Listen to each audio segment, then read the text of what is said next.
শুভ সকাল বন্ধুরা। আজ সরস্বতী পুজো, তো রীতিমতো বাড়িতে তো আপনারা সবাই জানেন কম বেশি বাড়িতে ঠাকুর ঘরে আগুন লেগে গিয়েছিল, দিয়ে পুরো ঠাকুর ঘর নষ্ট হয়ে গেছে। তো সেই কারণের জন্য পুজো তো হবে না। খুব আশা করে এবছর সরস্বতী ঠাকুরও কিনে রেখেছিলাম এবছর পুজো করব বলে, কিন্তু পুজো হবে না। তো সেই কারণের জন্য আজকে বাইরে যাব, একটু দিদি বাড়িতে পাশেই ওদের বাড়িতে পুজো হচ্ছে, ওখানেই পুজো টুজো দেবো, ওখানেই অঞ্জলিটা দেবো। সেই কারণ যাই হোক অঞ্জলিটা তো দিতেই হবে। তো সেই কারণের জন্য সকালবেলা রেডি হয়ে গেছি, রিম্পাও রেডি হয়ে গেছে। তো তিনজনে মিলে যাব, বেটুকে নিয়ে যাব, অঞ্জলিটা দিয়ে বাড়ি চলে আসবো। এই যে বাড়িতে সরস্বতী ঠাকুর কিনেছিলাম সেই ঠাকুরেরই পুজো হয়েছে। কি পুজো বলতে আলাদা ঠাকুর মশাই কিছু আসেনি, ওই ফুল আর সন্দেশ দিয়ে আমি পুজো করেছি বাড়িতে আজকে। তো কালকে মাসি ঘর থেকে ফুল তুলে এনেছিলাম, তো মাসি ঘর থেকে দিদি ঘর থেকে সব বড় বড় ওদের গাঁদা ফুল ছিল, থোপা গাঁদা বলা হয়, ওই ফুল নিয়ে এসে সবাইকে আজকে পুজো করলাম। এই যে দেখতেই পাচ্ছ এপাশে গোপাল, বজরংবলী সবাইকে পুজো করেছি। আবার আমার রুমের ভিতরে রয়েছে আরও কিছু ঠাকুর।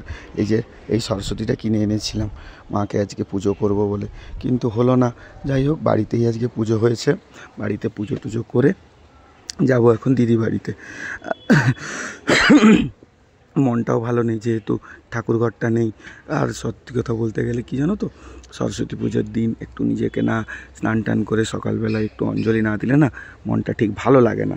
তো সেই কারণে জন্য রিম্পাকে বললাম চলো না, কি করবো আর, পুজোটা এটা দিয়ে আসি।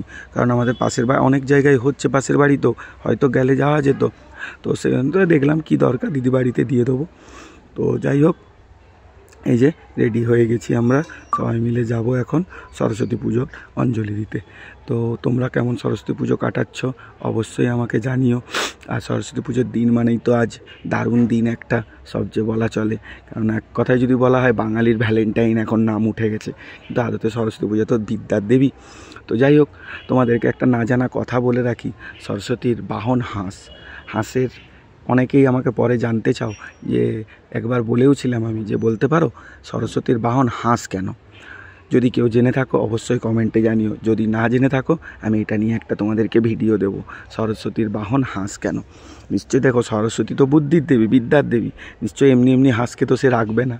তো কী এমন কারণ আছে হাঁসের, সেই হাঁসকে রেখেছে তার বাহন হিসাবে, তো সেটা তোমরা কিন্তু অবশ্যই জানিও আমাকে। তো যাই হোক চলো আজকে আর বেশি কথা বলবো না, যেতেও হবে অনেকটা। আবার আসছি আজকে যে বেরোবো সারাদিনে সেই ব্লগও দেবো। এটা বাড়িতে ছোট্ট একটা সকালের ব্লগ করেছিলাম, সেই ব্লগটাই ছাড়বো। তো তোমাদের আজকে সরস্বতী পুজো কেমন কাটছে, সরস্বতী পুজোর সকালটা কেমন কাটছে অবশ্যই জানিও। আমার কিন্তু সরস্বতী পুজোর সকালটা খুব ভালো লাগে, তো সেই কারণের জন্য এই সকালে স্নান টান করা একটা আলাদা ইয়ে থাকে। এই যে দেখতে পাচ্ছ আমার মা তারাকেও আজকে সাজিয়ে দিয়েছি ফুল দিয়ে, ফুলগুলো না খুব সুন্দর ফুটে আমার মাসি ঘরে, আর আমার দিদি ঘরে সেরকমই ফুটে জবা ফুলগুলো। তো যাই হোক মাসি ঘর থেকে ফুল কিছু, জবা ফুল কিছু নিয়ে মাকে সুন্দর করে আজকে সাজিয়ে দিয়েছি। কেমন লাগছে তোমরা অবশ্যই জানিও। দেখা হচ্ছে আমার পরের একটি ব্লগে। ওকে বাই, টাটা, সাবধানে থাকো, ভালো থাকো এবং সবাই খুব আনন্দ করো। দেখা হচ্ছে পরের ব্লগে।